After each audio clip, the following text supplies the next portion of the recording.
Hello friends, welcome to Tamil 24 stars YouTube channel. இன்றைக்கான அப்டேட்டில் ஒரு இன்ஃபர்மேட்டிவான ஒரு விஷயத்தை பற்றி தான் உங்களோட வந்து ஷேர் பண்ணிக்க போகிறோம்.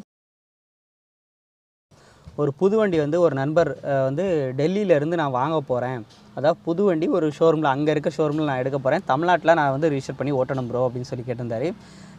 எதுக்கு இந்த ஆசை அப்படின்னு சொல்லி கேட்கும்போது, எனக்கு ரேட் டிஃப்ரெண்ட், தமிழ்நாட்டை கம்பேர் பண்ணும்போது எனக்கு வேறு ஒரு ஸ்டேட்டில் கம்மியாக இருக்குது அப்படின்னு சொல்லி சொன்னார். ஸோ அதனால் எனக்கு நான் அங்கேருந்து வண்டி வாங்கி இங்கே வந்து ரிஜிஸ்டர் பண்ணி ஓட்டணும்னு யோசிக்கிறேன். இது பண்ண முடியுமா அப்படின்னு சொல்லி கேட்டாங்க. ஸோ எனக்கும் அதை பற்றி ஆக்சுவலாக எனக்கு தெரியலை ப்ரோ, நான் வந்து தெரிஞ்சவங்ககிட்ட நான் கேட்டு சொல்கிறேன் அப்படின்னு சொல்லியிருந்தேன். ஸோ ஒரு நண்பர் ஆல்ரெடி வந்து இதே போல் நம்ம தென்காசியில் வந்து பண்ணியிருக்காப்புல. ஆக்சுவலாக பார்த்திங்கன்னா அவர் வந்து டெல்லியில் வண்டி எடுத்து இங்கே வந்து ரிஜிஸ்டர் பண்ணியிருக்காரு. ஸோ அதை பற்றி ஃபீட்பேக் வந்து கேட்டோம். ஸோ அவர் சொன்ன விஷயங்களை ஒரு வீடியோவாக பண்ணுவோமே, நமக்கு தெரிஞ்ச விஷயம் ப்ளஸ் அவருக்கு தெரிஞ்ச விஷயத்த மீடியா மூலமாக ஒரு ஆள்கிட்ட கொண்டு போவோமே, ப்ளஸ் அந்த ஆல்ரெடி கேட்டுகிட்டு இருந்த நபருக்கும் இந்த வீடியோ கண்டிப்பாக பார்த்துட்டு இருந்தாங்கன்னா அவங்களுக்கு கண்டிப்பாக தெரியும். ஸோ அவங்களும் தெரிஞ்சுப்பாங்க அப்படிங்கிறக்காக இந்த வீடியோ வந்து மேக் பண்ணுறோம்.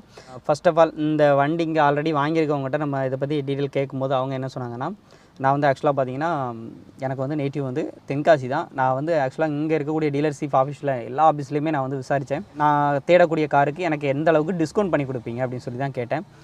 கார் அப்படின்னு எடுக்கும்போது ஈவனாக அளவு இந்தியா ஃபுல்லாமே வந்து ரேட்டு அப்படிங்கிறது வந்து கம்பெனிலேருந்து ப்ராடக்ட் வெளியே வரும்போது ஒரே ரேட்டாக தான் இருக்கும். நெக்ஸ்ட் வந்து ஒவ்வொரு டீலர்ஷிப் பொறுத்து அவங்களுடைய ஆட்கள் ப்ளஸ் அந்த ஏரியா சர்க்குலேஷனில் எவ்வளோ பாப்புலேஷன் இருக்குது அதை பொறுத்து அந்த ரேட்டு வந்து டிஃப்ரென்ஷியேஷன் வந்து இருக்கும். ஸோ அதுக்கேற்ற மாதிரி இவர் வந்து தமிழ்நாட்டில் இருக்கக்கூடிய மேஜர் ஆஃப் சிட்டிஸில் இருக்கக்கூடிய நிறையா டீலர்ஷிப் ஆஃபீஸ் ஷோரூம் போயிட்டு கொட்டேஷன் வாங்கியிருக்காப்புல. ஸோ எவ்வளோ பெஸ்ட்டாக பண்ணி, ஏன்னா இவர் வந்து ரெடி கேஷ் தான் பண்ணுறாரு. பண்ணும்போது துணிஞ்சு எனக்கு எவ்வளோ டிஸ்கவுண்ட் கொடுப்பீங்கன்னு சொல்லி நிறைய இடங்களில் கேட்டிருக்காரு. ஸோ அவங்கெல்லாம் ஒரு சில டிஸ்கவுண்ட்ஸ் ஆஃபர்ஸ் எல்லாமே மேக்ஸிமம் எல்லாருமே வந்து கோட் பண்ணியிருக்கிறாங்க. எல்லாமே மேக்ஸிமம் ஒரே லெவலில் தான் இருந்திருக்கு. இவர் வந்து இதே மாதிரி டெல்லி அவங்களுடைய ஓன் பர்சனல் விஷயமா ஸோ டெல்லி போகும்போது அங்கே ஒரு சில டீலிங் ஆஃபீஸில் போய்ட்டு ஷோரூமில் போய்ட்டு அவங்க விசாரிக்கும் போது அவங்க கொடுத்தது வந்து நிறைய ஆஃபர்ஸ் பார்க்கும்போது டிஸ்கவுண்ட் வேறு லெவலில் கொடுத்துருக்குறாங்க.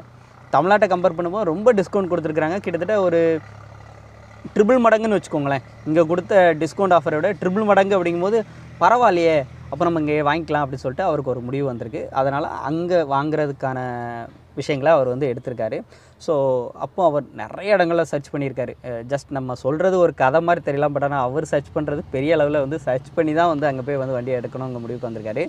ஸோ அப்படி எடுக்கும்போது அங்கே வண்டி எடுக்கிறதுக்கு எல்லாமே வந்து மூவ் பண்ணி அங்கே ஒரு வண்டி எடுத்து இங்கேயுமே வந்து சக்ஸஸ்ஃபுல்லாக ரிஜிஸ்டர் பண்ணிட்டார். அப்போ அவருக்கு வந்து கிட்டத்தட்ட ஒரு பர்டிகுலர் அமௌண்ட் வரைக்கும் சேவ் ஆகிருக்கு, நல்ல பெரிய அமௌண்ட்டே வந்து சேவ் ஆகிருக்குன்னு சொன்னாப்புல. ஸோ இதை வச்சு நாங்கள் வந்து கேட்டோம், இன்னொருத்தர் வந்து இதே மாதிரி பண்ண போகிறேன்னு சொல்கிறாப்புல. ஸோ அவர் என்ன மாதிரிலாம் வந்து என்ன மாதிரி டாக்குமெண்டேஷன் இந்த மாதிரி விஷயங்கள்லாம் எதை நம்ம கரெக்டாக பார்க்கணும் அப்படின்னு சொல்லி கேட்கும்போது அவர் சொன்ன விஷயங்கள் என்னென்ன அப்படின்னா, நீங்கள் அங்கே போடக்கூடிய இன்வாய்ஸ் பில்லுலேருந்து அதே மாதிரி இங்கே நீங்கள் கொண்டு வரதுக்கான அந்த ஸ்டேட் ரெஜிஸ்ட்ரேஷன் அத்தாரிட்டி, இது எல்லாமே பார்த்திங்கன்னா, அதாவது ஒவ்வொரு ஸ்டேட்டுக்கும் ஒவ்வொரு அத்தாரிட்டி இருக்கும். ஸோ அது ஒரு சின்ன ஒரு லெட்டர்ஸ் மாதிரி ஒரு கொடுப்பாங்க அப்படின்னு சொல்லியிருந்தாங்க. ஸோ இந்த வண்டியை வந்து ரிஜிஸ்டர் பண்ணுறதுக்கு இங்கே பர்மிஷனுங்க மாதிரி அது வந்து அங்கேருந்து இங்கே வந்து கண்டிப்பாக வேணும். ஸோ அது வந்து நமக்கு ரெஜியன் மொழி என்னவோ அது அந்த இதில் வேணும்னாப்ல. அதே மாதிரி பில்லாக இருக்கட்டும், இன்வாய்ஸாக இருக்கட்டும், எல்லாமே பார்த்திங்க அப்படின்னா சேம் அஸ் யூஷுவல் நமக்கு தமிழ்நாட்டு அட்ரஸ் ப்ரூஃப் இருக்கையிலே வந்து வாங்கணும். அதுதான் மெயின். இன்வாய்ஸ் பில்லு, நெக்ஸ்ட்டு நீங்கள் அங்கே என்ன ரிஜிஸ்டர் அதாவது ஒரு டெம்பரவரி நம்பர் கண்டிப்பான முறையில் அங்கேருந்து நீங்கள் இங்கே ஓட்டிகிட்டு வரணும் இல்லையா, சும்மா நம்பர் இல்லாமலாம் ஓட்டிகிட்டு வர முடியாது. அப்போ டெம்பரவரி நம்பர் வாங்கணும். டெம்பரவரி நம்பர் வாங்கும்போது நீங்கள் அதுக்கு வந்து ப்ரூஃப் எல்லாமே சப்மிட் பண்ணணும்.